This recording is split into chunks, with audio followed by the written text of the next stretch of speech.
Mari Mari Pupeñi Pulamuen, Cheta Juan Carlos Carrilán, Fachantu Mulen Curacautín Mapumú.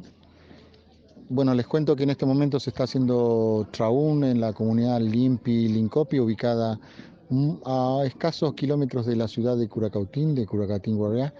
Y bueno, desde la mañana vienen llegando, están calculando más de 1000 personas a este gran traún, donde se está hablando de diferentes temas políticos, sociales, culturales y religiosos. Se ha bailado choique y en este momento se encuentran la organización junto a los invitados y gente que están haciendo presencia como Lonco, Nizol, Machi, Huarquén, haciendo y exponiendo diferentes ideas.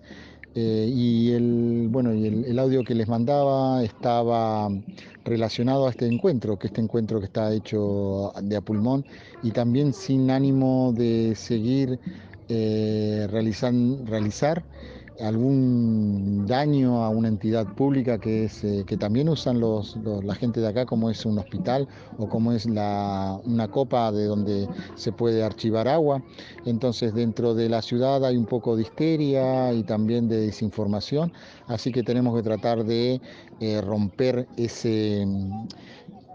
esa desinformación que se está cuajando y se está pudriendo en esta sociedad de Curacautín.